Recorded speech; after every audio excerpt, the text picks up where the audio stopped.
नहमदुहु व नुसल्ली अला रसूलिहिल करीम, यानी हम हम्द करते हैं, स्तुति करते हैं परमेश्वर की जिसने हमें पैदा किया, और नबी मोहम्मद सल्लल्लाहु अलैहि वसल्लम जो इज़्ज़त वाले हैं, जिन्होंने हमें ज्ञान दिया, उनके लिए हम अपने रब से दुआ करते हैं सलामती की, रहमत की, बरकत की।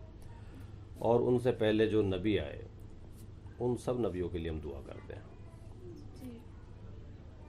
हज़रत आदम अलैहिस्सलाम के लिए दुआ करते हैं जिनकी हम औलाद हैं, जिनको अल्लाह ने इतना इल्म दिया कि फ़रिश्तों ने उनके सामने झुक कर तस्लीम किया कि इन्हें इल्म है। और हम हज़रत नूह अलैहिस्सलाम के लिए भी सलामती की दुआ करते हैं, जिन्होंने एक ऐसी किश्ती बनाई और पहली किश्ती बनाई, और इल्म से बनाई, और उस इल्म से बनाई, उस ज्ञान से बनाई जो परमेश्वर ने, अल्लाह ने उन्हें दिया था, जिसमें बैठकर जो सदाचारी लोग थे, नेक लोग थे, वो बचे और उनकी नस्ल चली। और आज ज़मीन पे जितने भी लोग जिंदा हैं वो उनकी किश्ती में बैठकर जिंदा बचे हुए नेक ईमान वालों की औलादें हैं। भारत के ग्रंथों में, पुराणों में उनका नाम न्यूह आया है। आधा न, ये पे बड़ी की मात्रा यू और है न्यूह। और उन्हीं को जल पलावन वाले मनु महाराज भी कहते हैं। और हम उनके लिए अल्लाह से सलामती की दुआ करते हैं, उनके दर्जे बुलंद होने की दुआ करते हैं। हज़रत इब्राहीम जिन्हें यूरोपियन लोग अब्राहम बोलते हैं, उनके लिए हम दुआ करते हैं, जो कि हमारे वंशावली के हिसाब से, शजरे के हिसाब से हमारे अब्बा भी हैं। हम उनके बेटे हज़रत यूसुफ अलैहिस्सलाम के लिए दुआ करते हैं, जो कि उनकी औलाद में आगे चलकर पैदा हुए। हज़रत इब्राहीम से हज़रत इसहाक़ पैदा हुए, हज़रत इसहाक़ से हज़रत याकूब पैदा हुए, हज़रत याकूब से हज़रत यूसुफ अलैहिस्सलाम पैदा हुए, जो हमारे अब्बा हैं, हमारे पूर्वज हैं। उनके लिए हम दुआ करते हैं। हम हज़रत यूसुफ अलैहिस्सलाम के लगभग 450 साल बाद आने वाले हज़रत मूसा अलैहिस्सलाम के लिए दुआ करते हैं, और हज़रत मूसा अलैहिस्सलाम के बाद आने वाले हज़रत ईसा अलैहिस्सलाम के लिए दुआ करते हैं। हज़रत ईसा अलैहिस्सलाम के बाद हज़रत मोहम्मद मुस्तफ़ा सल्लल्लाहु अलैहि वसल्लम के लिए दुआ करते हैं। हम एक ऐसी शख्सियत के लिए भी दुआ करते हैं जिन्हें ज़ुल्किफ़्ल कहते हैं, और पिन पॉइंट करके पूरे यकीन के साथ आज भी उनका पता नहीं है आलिमों को कि वो ज़ुल्किफ़्ल कौन थे। एक आलिम ने ये भी रिसर्च की है कि वो ज़ुल्किफ़्ल का अर्थ है कपिल वस्तु वाला, यानी महात्मा बुद्ध। और महात्मा बुद्ध भी एक ग्रेट पर्सनैलिटी थे, और वो अपनी बुद्धि से काम लेने की वजह से ग्रेट थे जी। बुद्धि से काम लेते थे, बुद्धि, और बुद्धि का ताल्लुक है इल्म से जी। और जिसके पास इल्म होगा उसके पास रोशनी होगी। अल्लाह का एक नाम नूर है, कुरान भी एक नूर है, क्योंकि कुरान एक इल्म है। ये कुछ बुनियादी बातें हैं जो मैंने आपको बताई हैं, जिनसे हम बात को शुरू करेंगे कि जो हमारे पास इल्म है ये रब का बख्शा हुआ इल्म है, और हमारा ज़ाती कमाया हुआ इल्म नहीं है। और ये इल्म नबियों के ज़रिए से आया है, बहुत मुक़द्दस हस्तियों के ज़रिए से आया है, और रब ने उनको भेजा है और इल्म देकर भेजा है। जब भी समाज में कष्ट बढ़ा, लोग रोने लगे, उनकी ज़िंदगी इसी दुनिया में नर्क बन गई, तो इस नर्क से निकालने के लिए रब ने अपनी रहमत से अपने नबियों को, अपने दूतों को भेजा कि जाकर इन्हें ज्ञान दो। हज़रत मोहम्मद मुस्तफ़ा सल्लल्लाहु अलैहि वसल्लम से पहले के जो नबी और परमेश्वर के दूत थे, वो इतिहास लिखे जाने से पहले के दूत थे, और नबी मोहम्मद सल्लल्लाहु अलैहि वसल्लम एक ऐसे टाइम में आए जब इतिहास का लेखन बहुत ज़्यादा फैल चुका था और उनके ज़रिए से जो ज्ञान आया वो सुरक्षित है और जो उनके साथ घटनाएं हुई वो सुरक्षित है।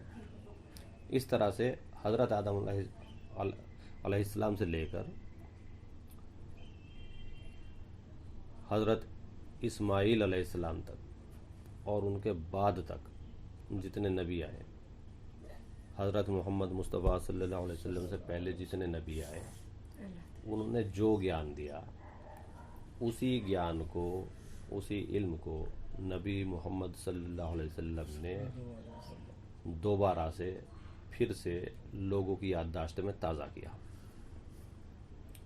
ताकि जिन जिन के पास जो कुछ भी लिखा हुआ है वो उसे उससे मिला ले और फिर वो अब कुरान की शक्ल में महफूज है। तो कुरान सभी धर्म के लोगों के लिए एक मददगार किताब है कि वो उसे पढ़कर अपने धर्म ग्रंथ को पढ़ेंगे तो उन्हें मदद मिलेगी ये जानने में कि हमारे पास जितनी बातें हैं इनमें से कौन सी बातें ज़्यादा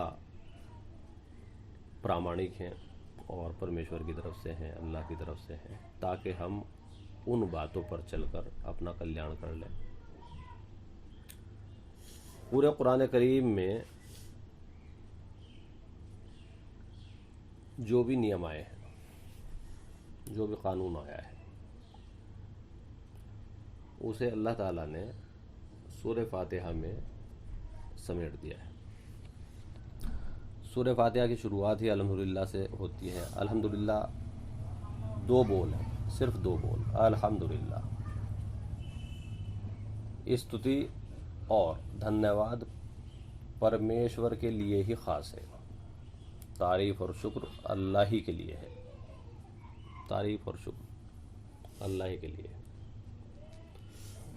शुक्र कहते हैं कद्र करने को। अगर कोई आदमी शुक्र करना सीख ले तो समझ लीजिए कि जो भी उसकी ज़िंदगी में कष्ट है वो उसके ऊपर से अपना काबू खोने लगेगा। कोई भी आदमी ऐसा नहीं है जो ये कहे कि मुझे कष्ट नहीं है। आज आदमी कष्ट में है तो उसे क्या चाहिए कि शुक्र करे, और शुक्र का मतलब है कदर करना। जिसने उसे पैदा किया उसकी कदर करे, उसने जो नेमतें दी हैं, चाहे वो वक्त की शक्ल में हो, चाहे वो ज़िंदगी की शक्ल में हो, उन नेमतों की कदर करे। और कदर करना मतलब है उनसे सकारात्मक काम ले, पॉजिटिव काम ले, क्रिएटिव काम ले। तो जब भी कोई आदमी अपने रब को पहचानेगा जिसने उसे पैदा किया है, उसकी दी हुई ज़िंदगी, वक्त और जो रिश्तेदार, दोस्त उसे दिए हैं, जो बाज़ार उसने दिए हैं, जो शहर बस्ती उसने दिए हैं, उनकी कदर करेगा तो उसे रोज़ी भी मिलेगी, जो कि आज मानव जाति का, हर देश का एक बहुत बड़ा मसला है कि बहुत लोग बेरोज़गार हैं। जी। रोज़ी अल्लाह के हाथ में है जी। और उसने तुम्हें अक्ल दी है, अक्ल से काम लेना तुम्हारे हाथ में है। तो अल्लाह के हाथ से तुम्हें रोज़ी मिले, इसके लिए अल्लाह की बख्शी हुई नेमतों से काम लेना आपका अपना काम है। ये है कद्र करना। और जब आप कद्र करते हो तो आप शुक्र करते हो। इसी शहर में हज़ारों लोग हैं जो कोई ना कोई स्किल सिखा सकते हैं, और जब कोई आदमी कोई स्किल सीख लेता है तो उसके लिए रोज़ी कमाना आसान हो जाता है। स्किल सीखना तुम्हारे अपने हाथ में है, और शहर में हज़ारों लोग बिना फीस के स्किल सिखा सकते हैं। ऐसे रहमदिल दयालु लोग हैं कि अगर कोई भी आदमी उनके पास जाकर कहे कि मुझे पैसे की ज़रूरत है, मेरे घर में पैसे की ज़रूरत है, आप मुझे ये काम सिखा दें जो आप कर रहे हैं, जिसके आप माहिर हैं, तो वो उस पर रहम करके उसे अपना स्किल मुफ्त में बिना किसी फीस के सिखा देगा। ऐसे ही बहुत से लोगों ने एयर कंडीशन सही करना सीखा और आज उनके पास कोठियाँ हैं, कारें हैं। ऐसे बहुत लोग हैं जो मजदूरी करने के लिए कपड़े की दुकान पे गए और आज कपड़ा व्यापारी हैं और आज उनके पास बड़ी दौलतें हैं।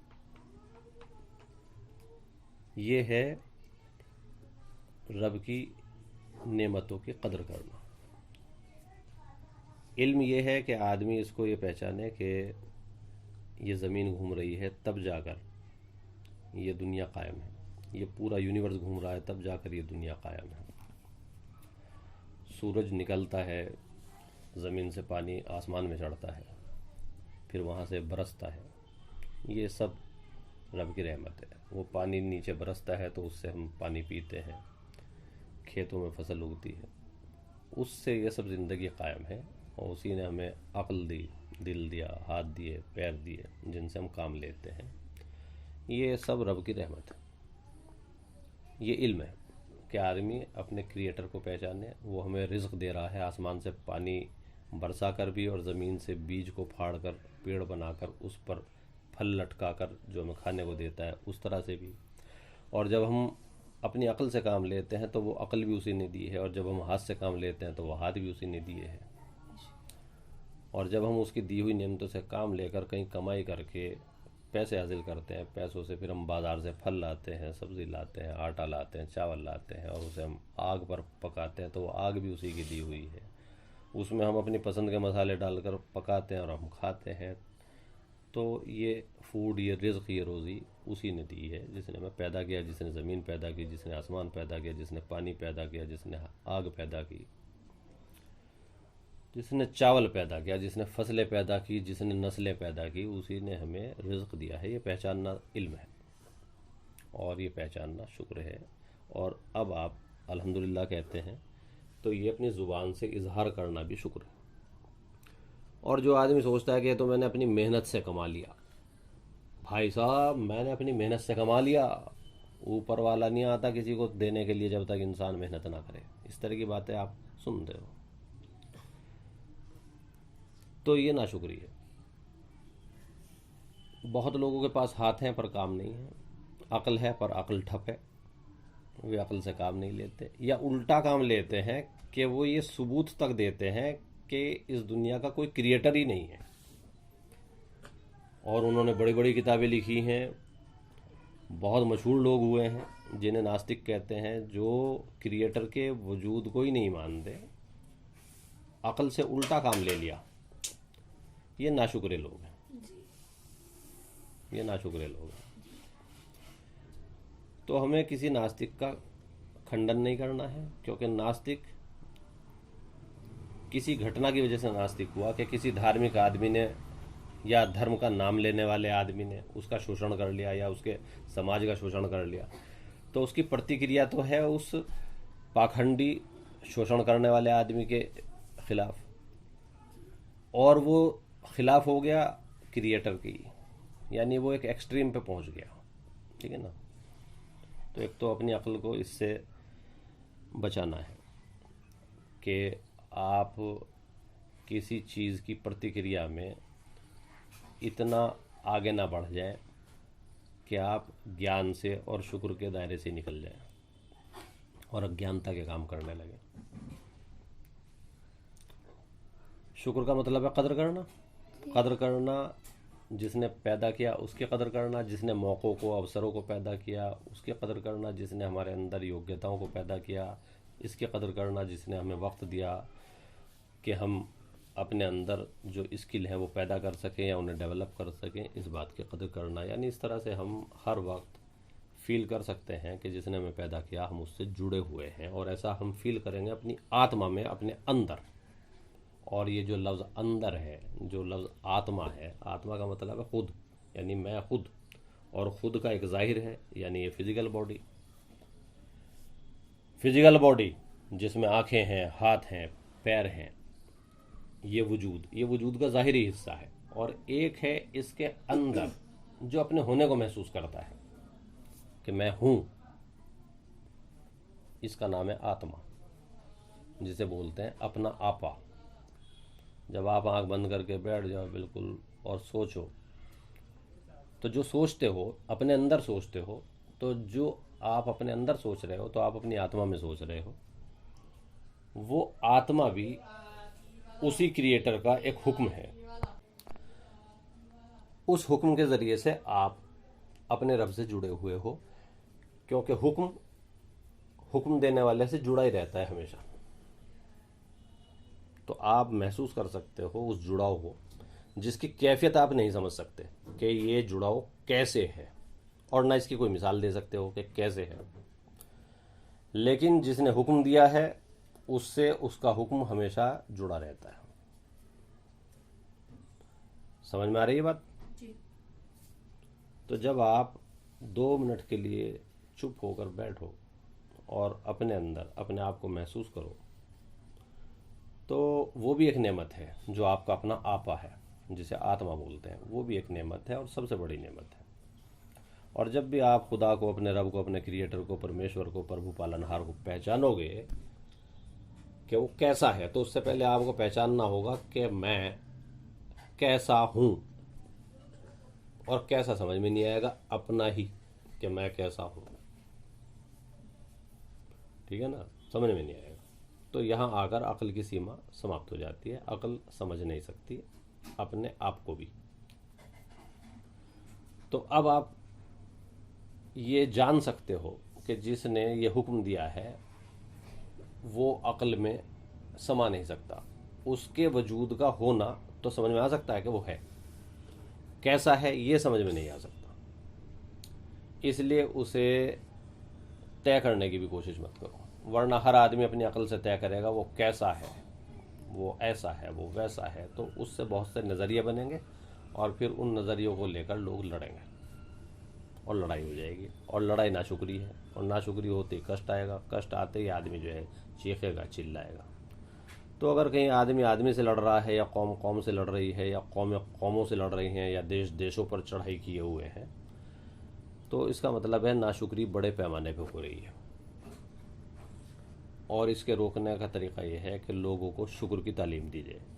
ग्रेटिट्यूड, कृतज्ञता, अहोभाव, अहोभाव, दिल में कृतज्ञता, शुक्र बढ़ाया जाए।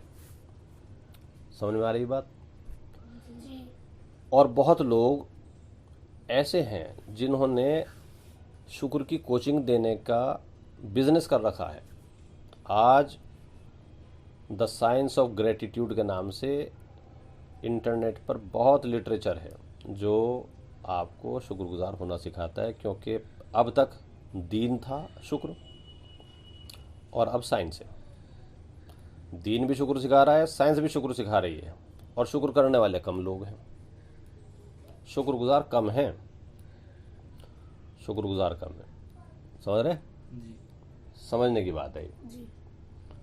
क्योंकि आप सब मेरे बच्चे हो। तो पहली चीज़ है शुक्र। शुक्र से कष्ट दूर होगा, और जो नेमतें हैं उन नेमतों पर शुक्र करोगे तो वो नेमतें बढ़ेंगी और आप बढ़ोगे। और कोई भी दुश्मन जो हसद रखता हो, जलन रखता हो, आपका कुछ बिगाड़ने के लिए खड़ा होगा, तो ये नेचर आपको सपोर्ट करेगी, क्योंकि शुक्रगुजारों को सपोर्ट करती है। और वो दुश्मन किसी नुकसान में पड़ जाएगा, कोई नुकसान नेचुरली वो उठा लेगा। इस तरह से नेचर शुक्रगुजारों की रक्षा करती है। समझ रहे? ये मैंने आपको बात बताई। असल में हमारी बेटी ने सब्र पे एक बात कही थी, फिर मेरे दिमाग में ये बात आई कि जब तक शुक्र को नहीं हम बताएंगे तो तब तक हम सब्र को नहीं बता सकते। इसलिए मैंने बात बताई। सब्र का मतलब है अरबी में डटे रहना। सब्र अरबी का वर्ड है, इसका मतलब है डटे रहना। यानी डटे रहना का मतलब है कि आपको इल्म है कि आप किस रास्ते पर जा रहे हैं, और वो रास्ता सीधा है, अच्छा है, भलाई का है, कल्याण का है, फलाह का रास्ता है, आप उस पर चल रहे हैं। जैसे कि मैंने आपको शुक्र बतलाया, मान लीजिए आप शुक्र कर रहे हैं, और शुक्र के ज़रिए से आप मौक़ों को पहचान कर कोई स्किल डेवलप कर रहे हैं। तो जब भी कोई स्किल डेवलप करेंगे तो शुरू के 1-2 महीने में आपको दिक्कत आएगी, क्योंकि वो काम नया है। और अगर आपने उसे 1-2 महीने में हाथ खड़े कर लिए कि भाई ये मेरे बस का नहीं है, तो सबको यही लगता है और बहुत लोग उसे छोड़ देते हैं। बहुत लोग अपना पेट कम करना चाहते हैं और वो एक्सरसाइज शुरू करते हैं, 6-7 दिन जाकर जिम में वो छोड़ देते हैं कि काम मेरे बस का नहीं है। तो बहुत लोग जिम में फीस देते हैं और इसीलिए जिम वाले ऐसा करते हैं कि 1 महीने की फ़ीस 1300 रुपये और 3 महीने की फ़ीस 2000 रुपये। तो आदमी ये सोचता है कि मैं 3 महीने करूँगा और वो 1 महीने की फ़ीस न देकर 3 महीने की मेंबरशिप लेता है। और जब वो 6-7 दिन जाता है और छोड़ बैठता है तो उसके जो 700 रुपये बच सकते थे वो 700 रुपये भी गए उसके। जितने भी लोग अपनी आदत के ख़िलाफ़ कोई नया काम शुरू करते हैं वो उनको भारी लगता है और उसे छोड़ देते हैं। ऐसे ही अगर नाशुक्री का मिजाज है, जहालत का मिजाज है, आदमी अज्ञानी है, अब वो ज्ञान के रास्ते पर आ रहा है, पढ़ना सीख रहा है। आदमी नाशुक्रा था, अब वो शुक्र करना सीख रहा है। आदमी कोई स्किल नहीं जानता था, अब वो कोई स्किल सीख रहा है। तो जब तक उसे इसकी आदत नहीं पड़ जाएगी, 1 महीने में, 2 महीने में, 3 महीने, तब तक वो उसे मुश्किल लगेगा। और जब वो मुश्किल लगेगा तो उसका दिल चाहेगा छोड़ दूं, और वो नहीं छोड़ता। तो इसे कहते हैं सब्र करना, यानी डटे रहना। तो पहली चीज़ है शुक्र, और अकेले शुक्र से काम नहीं चलेगा जब तक उसके साथ सब्र ना हो। और जो सब्र करने वाला है उसके लिए आया है इन्नल्लाह मअस्साबिरीन, अल्लाह सब्र करने वालों के साथ है। और जिसके साथ अल्लाह है उसके साथ सफलता है। अल्लाह सब्र करने वालों के साथ है। सब्र करने का मतलब है डटे रहना। उर्दू में सब्र कहते हैं कि किसी ने गाल पे थप्पड़ मारा तो अब कुछ उसका बिगाड़ नहीं सकते, तो अपना चुप हो गए, खुद रोए, अपना आंसू पोंछ के अपने काम में लग गए। उर्दू में यह है सब्र करना। उर्दू में सीमित अर्थ है, महदूद माना है। आज मैं रिकॉर्डिंग कर रहा हूँ इसलिए मैं हिंदी के अल्फाज भी बोल रहा हूँ, ताकि मैं उर्दू के अल्फाज बोलता तो फिर उन्हें हिंदी में कौन समझाता जो उर्दू नहीं जानते। और आज एक बड़ी तादाद ऐसी है जो उर्दू नहीं जानती। मज़ा आया बात सुनकर? जी। तो पहली चीज़ है शुक्र, दूसरी चीज़ है सब्र, और इसका ताल्लुक़ है दीन से। दीन का मतलब है कानून, और कानून है अल्लाह का कानून, क्रिएटर का कानून। और क्रिएटर का कानून ज़मीन व आसमान में कायम है, चाहो तो करके देख लो। रब ने कुरान में लिख दिया है कि जो शुक्र करेगा हम उसे नेमत और ज़्यादा देंगे। अब ऐसा होता है या नहीं होता, इसे करके देख लो। इसे हर धर्म की किताब पढ़ के देख लो जी। इसे साइंटिस्ट से मिलके पूछ लो कैसा होता है क्या कि अगर हम शुक्र करें तो क्या हमें मन की शांति, दौलत में ज़्यादती, समाज में इज्जत मिलेगी। तो नास्तिक हो, आस्तिक हो, धार्मिक हो, वैज्ञानिक हो, जिसने भी शुक्र पे स्टडी की है और शुक्र पे उसने नतीजे लिए हैं, वो कहेगा कि बिल्कुल मिलेगी। फिर उन्हीं चारों से, नास्तिक से, वैज्ञानिक से, धार्मिक से, आध्यात्मिक से, इस धर्म के आदमी से, उस धर्म के आदमी से पूछ लो कि अगर मैं सब्र करूं, धीरज धरूं, तो क्या मुझे सफलता मिलेगी मेरे काम में? तो वे कहेंगे कि बिल्कुल मिलेगी। चाहे किसी को फिल्म लाइन में सफलता मिली तो उसे मिली जो डटा रहा, उसे नहीं मिली कि जिसकी 2-3 फिल्में फ्लॉप हो गई वो भाग आया। अमिताभ बच्चन की 14 फिल्में फ्लॉप हो गई, वो डटे रहे, ठीक है ना, क्योंकि उनके अब्बा एक कविता लिख कर गए थे कि कोशिश करने वालों की कभी हार नहीं होती। तो उनके अब्बा ने लिखी है? जी, वो उनके अब्बा जान ने लिखी है, हरिवंश राय बच्चन ने। अच्छा जी, कोशिश करने वालों की कभी हार नहीं होती। तो हरिवंश राय बच्चन ने फारसी का कलाम पढ़ा था, दीवान हाफिज पढ़ा था। दीवान हाफिज को उन्होंने अपने काव्य में जगह दी तो उनकी कविता बनी मधुशाला, और वो पूरी दुनिया में मशहूर हो गई, जिसे अमिताभ बच्चन ने भी गाया, मधुशाला। अब लोग तो नहीं जानते कि मधुशाला का रिश्ता फ़ारसी के कलाम दीवान हाफिज से कैसे हैं। समझ में आई बात। ये बहुत ही बढ़िया बात है। अब मधु को शराब भी कहते हैं और मधु का मतलब शहद भी है। और यहाँ अलंकारिक अर्थों में है कि परमेश्वर के दर्शन से पैदा होने वाले दिमाग पे सुरूर और नशे की सी जो कैफियत है कि फिर वो बाहर की हालतों से, बाहर के लोगों की बातों से बेखबर हो जाता है, उसे यहाँ बताया गया है। यहाँ मदिरालय मुराद नहीं है, जहाँ पीकर टून हो जाते हैं और स्कूटर पर बैठकर घर आते हैं तो रास्ते में नाले में गिरकर डूबकर मर जाते हैं। यहाँ ये मदिरालय मुराद नहीं है। रब के दीदार से एक कैफियत पैदा होती है और वो दीदार आत्मा में होता है, वो आत्मा का अनुभव है। तो इस पे फारसी लोगों ने बहुत लिखा है। उसी को हरिवंश राय बच्चन ने पढ़ा, समझा और अमिताभ बच्चन को समझाया होगा। हर भाषा में बहुत गहरी समझ के लोग हुए हैं और वो अपनी किताबों को लिख कर गए हैं, लेकिन लोगों ने उन किताबों की गहरी समझ को तो भुला दिया और जो अपनी सतही छिचोरी हरकतें हैं, नफ़रतें हैं, जलन है, दुश्मनी है, गुस्सा है, इंतकाम है, प्रतिशोध है, हिंसा है, दुराचार है, वासनाएं हैं, इनको उन्होंने अपनी संस्कृति बना लिया। ये नाशुक्री की बात है। पहली चीज़ शुक्र है, दूसरी चीज़ सब्र है। दो लफ्ज़ हैं। अब बहुत लोग कहते हैं कि भाई क्या दीन तुम्हें खाने को देगा, तो बिल्कुल दीन खाने को देगा। आज अगर बेरोज़गारी का मसला हल है तो आप उस पर शुक्र को अप्लाई करो, सब्र को अप्लाई करो, खाने को मिलेगा। कैसे नहीं मिलेगा। अब कौन सा आदमी किस लाइन में सफलता चाहता है ये तो उसका चुनाव है और वो अपने चुनाव के लिए पुरस्कार भी पाएगा और दंड भी पाएगा। लेकिन जिस भी लाइन में कामयाबी चाहेगा और जिस भी लाइन में वो कामयाबी पाएगा शुक्र से ही, कामयाबी पाएगा सब्र से ही। शुक्र ना रहे तो फेल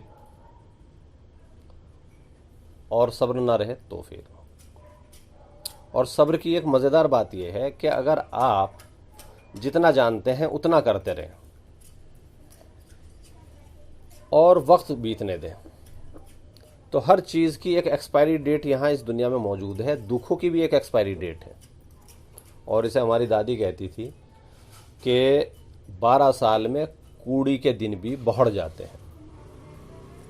और वाकई हमारे मोहल्ले में एक कूड़ी थी और वो कूड़ी क्या थी, सड़क के किनारे एक ज़्यादा सी जगह थी तो पूरे मोहल्ले का कूड़ा लाकर सफाई कर्मी वहीं डाल देते थे। लेकिन जब 12 साल बीते और वहाँ कुछ नए लोग रहने के लिए आए जिनमें कुछ ज़्यादा पैसे वाले भी थे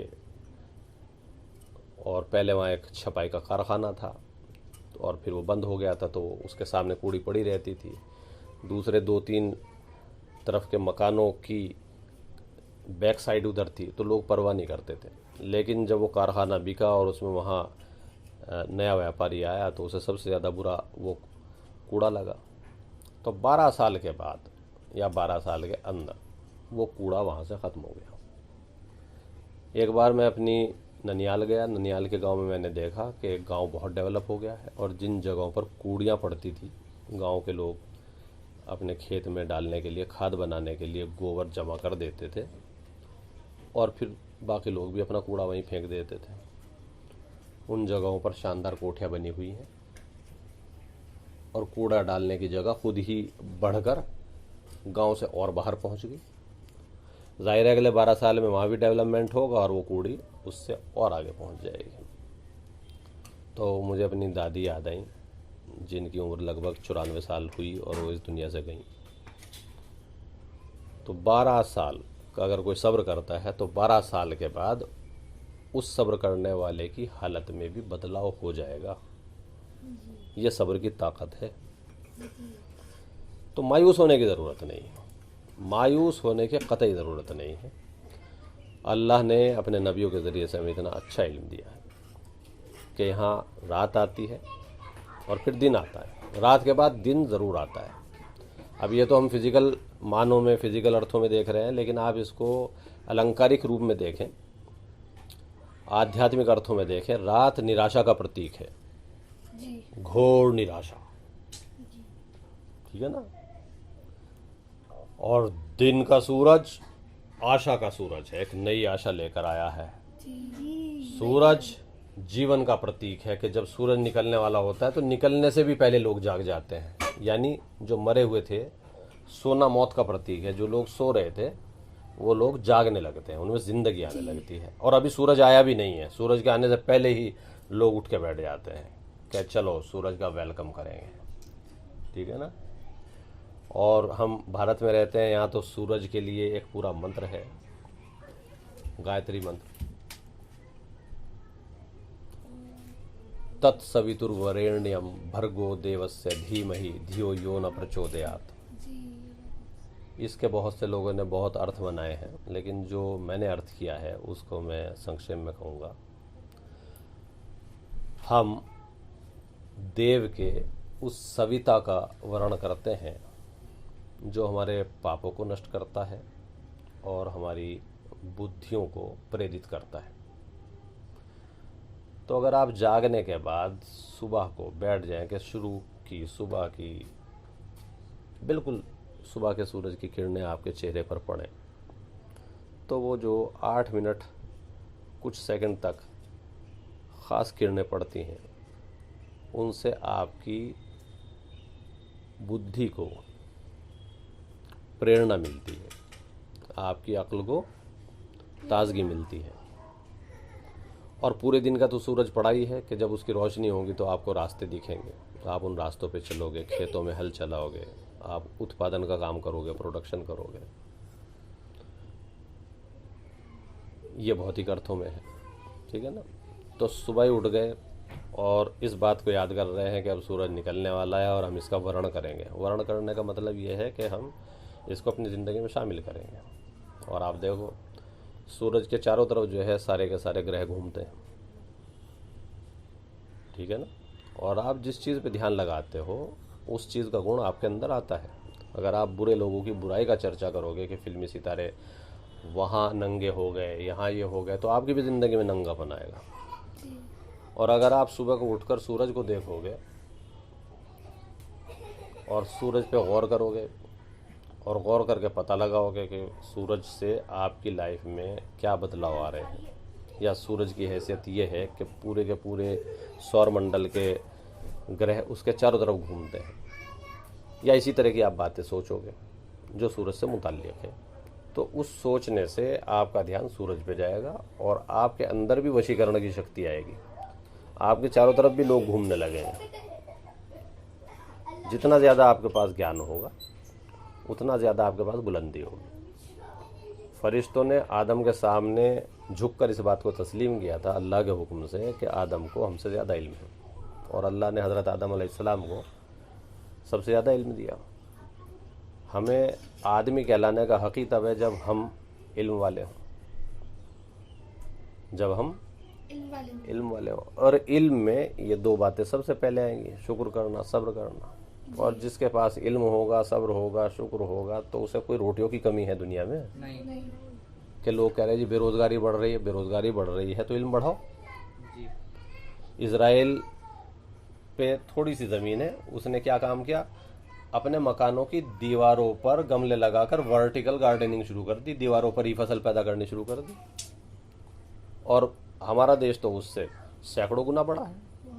यहाँ तो रेलवे लाइन के दोनों तरफ साइडें इतनी खाली पड़ी हैं कि अगर उसमें पपीते भी बो दें या महोगनी के पौधे बो दें तो वो एक पौधा भी बड़ा होकर 80,000 रुपये का बिकता है। तो यहाँ तो दौलत की दौलत बरसे, पर हम कदर नहीं कर रहे हैं ना कि हम पश्चिम उत्तर प्रदेश में हैं जहाँ ऐसी हरी भरी ज़मीन है कि बीज वैसे भी फेंक दें हम फल खाने के बाद, या चिड़िया जाकर बीट भी करके आ जाए तो उसकी बीट में जो बीज होगा वो बीज भी उगकर जो है पेड़ बनता है और फल देता है। ऐसी ज़मीन पर रहने के बाद हम कहते हैं कि हम बेरोज़गार हैं, गरीब हैं, दुखी हैं, हमारे पास खाने को नहीं, हमारी ज़रूरतों के लिए हमारे पास नहीं है। तो ये हमारी नाशुक्री है। हम अपनी नाशुक्री की वजह से गरीब और बेरोज़गार हैं, ठीक है ना। खुदा ने हमारे मसले हल करने के लिए दीन दिया है, और इन आयतों को ही हम नमाज में पढ़ते हैं कुरान की शक्ल में। कुरान में जब आयतें पढ़ते हैं और उन आयतों को पढ़ते हैं हम नमाज में 5 बार फ़र्ज़ और छठा एक वित्र है, यानी 6 बार हम पढ़ते हैं। और फिर हम इन आयतों पर गौर नहीं करते तो ये भी एक नाशुक्री है।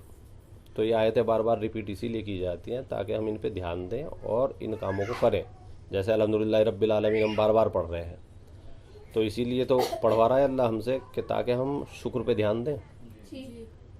इहदिन सिरातल मुस्तकीम हमसे इसीलिए तो पढ़वाता है अल्लाह ताकि हम सबसे ज़्यादा सीधे रास्ते पर चलें और हम इन्हीं बातों पे ध्यान न दें, या उल्टे रास्ते पे चलें, या नशा करने लगें, या किसी का हाथ पैर तोड़ के आ जाएं, या किसी को सता दें, या जुल्म करने लगें, या किसी का हक मार लें।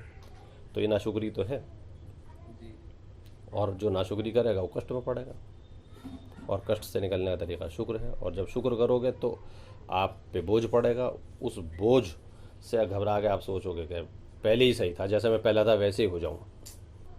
तो वैसा नहीं होना है, हमें एक नई पर्सनैलिटी को जन्म देना है जो कि ज़्यादा पॉजिटिव, ज़्यादा क्रिएटिव, ज़्यादा पीसफुल और ज़्यादा बेहतर है। अपने आप को खुद अपनी आत्मा में एक कॉन्सेप्ट के रूप में जन्म देना है और फिर उस कॉन्सेप्ट को मटेरियलाइज करना है। ये नबियों की तालीम है कि पुरानी शख्सियत को छोड़ दो। जैसे इल्ली ट्रांसफॉर्मेशन के बाद तितली बन जाती है, जैसे सांप भी अपनी केंचली को उतार के फेंकता है, जैसे बीज में से कोपल निकलती है तो बीज का वजूद ख़त्म हो जाता है और पेड़ का वजूद ज़ाहिर हो जाता है, एक नई क्रिएशन सामने आती है। तो ऐसे ही आपके अंदर एक नई पर्सनैलिटी को जन्म देने की पूरी संभावनाएं रखी गई हैं, और आप और मैं अपने आप को एक नई पर्सनैलिटी के रूप में जन्म दे सकते हैं। और वो जन्म शुरू होगा अपनी आत्मा में, एक आत्मिक जन्म। इस बार माता के गर्भ से जन्म नहीं होगा। जब हज़रत ईसा अलैहिस्सलाम ने कहा कि परमेश्वर के राज्य में तब तक प्रवेश ना कर पाओगे जब तक कि तुम दोबारा जन्म न लो, पुनर्जन्म ना लो, रिबर्थ ना लो। तो जो आम अक्ल के लोग थे वो कहने लगे भाई अब हम अपनी माँ के पेट से कैसे जन्मेंगे, ये तो असंभव है। हम दोबारा पुनर्जन्म कैसे? यानी अक्ल की बात को समझने के लिए भी जितनी अक्ल चाहिए उतनी अक्ल भी लोग नहीं लगाते कि उस बात को सही सेंस में समझ लें, कहीं को कहीं ले जाएंगे, ठीक है ना, कहीं की कहीं ले जाएंगे बात। जबकि वो यहूदी अक्लमंद लोग थे, और आज भी दुनिया में जो सबसे ज़्यादा नोबेल पुरस्कार साइंस की खोज के फील्ड में मिलते हैं वो यहूदियों को मिलते हैं जी। और इनके अब्बा दादाओं में से किसी ने वो बात हज़रत ईसा अलैहिस्सलाम से कही थी। अच्छा, पूर्वजों में ही आएगा वो आदमी।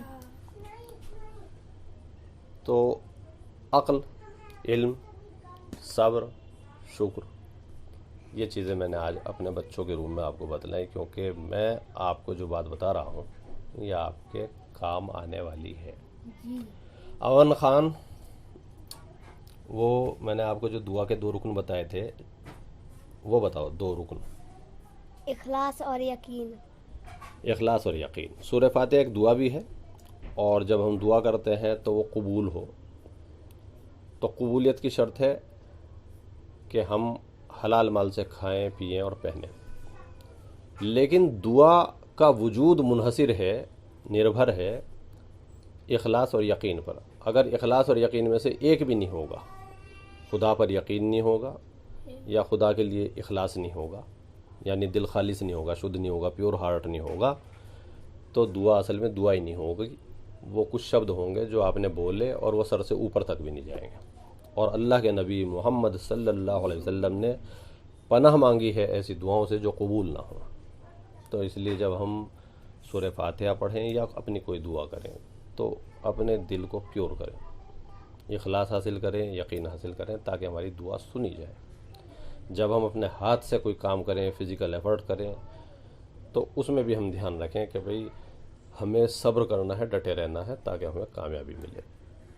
खुदा ने अपना दीन भेजा इंसान को कामयाब बनाने के लिए, जिसे अरबी में फलाह कहते हैं, हिंदी में हम इसे कल्याण कहेंगे और इंग्लिश में वेलनेस कहेंगे। फलाह, वेलनेस, कल्याण के लिए दीन है। तो जब आप दीन की स्टडी करें तो इस मकसद को सामने रख के करें जिस मकसद के लिए अल्लाह ताला ने ज़मीन पे दीन भेजा है। और जो कि अजान में भी आवाज़ लगाते हैं, हैया अलल फलाह, आओ कल्याण की ओर, आओ फलाह की ओर, आओ वेलनेस की ओर। तो अपनी वेलनेस के लिए काम करें और फिर इसी ज्ञान को दूसरे को दे दें, तो दूसरे की वेलनेस हो जाएगी।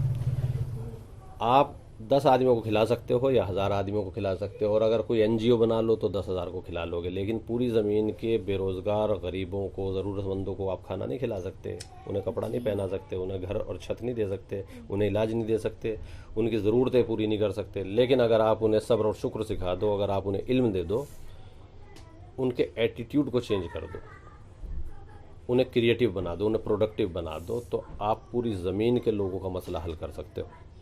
हमारे रब ने कुरान देकर हमारे ऊपर यही एहसान किया है, और ये कुरान सारी ज़मीन वालों के लिए है। नबी मोहम्मद सल्लल्लाहु अलैहि वसल्लम अनाथ थे और उन्होंने इन्हीं सिद्धांतों पर चलकर सफलता पाई है। उनकी पूरी लाइफ जो है वो सफलता का एक मापदंड है और एक सफलता की मिसाल है, और ऐसी मिसाल है कि वैसी सफलता दुनिया में उनके बाद किसी को नहीं मिली, और उनसे पहले भी किसी को इतनी बड़े स्तर पर सफलता नहीं मिली। तो जिसे भी सफलता चाहिए हो वो दीन पर, यानी रब के उस कानून पर चले जो ज़मीन व आसमान में कायम है। ये मैंने आप लोगों को आज ये जानकारी दी। क्यों अकमल खान, सुना जी? हाँ, आप कुछ कहना चाहेंगी? जी, मैं कुछ ये कहना चाहूंगी कि अगर तो आप अभी गूगल पे सर्च करेंगे कि who is the best person in the world, तो अभी हमारे नबी का नाम सबसे पहले पे होगा। वेरी गुड, मुझे खुशी हुई। आप कुछ अपने विचार दे दें। आज बहुत अच्छा लेक्चर हुआ, मजा आ गया सुन के। मज़ा आ गया जी, मैं आप सबका शुक्रगुजार हूँ। अब जो बच्चे यहाँ मौजूद हैं ये उन बच्चों को ज़रूर कुछ जानकारी देंगे जो यहाँ नहीं हैं, और अपने दोस्तों को भी, जी, ठीक है ना, ताकि ज़िंदगी से कष्ट दूर हो। ये जो रोनी सी लटकी हुई सी जो सूरत बना के लोग घूम रहे हैं, ये मुस्कुराते हुए चेहरे बन जाएं। हमारा मिशन है, मिशन मौज ले, हर आदमी रब के नाम से मौज ले, ठीक है। व आखिरु दावाना अनिल हम्दुलिल्लाहि रब्बिल आलमीन।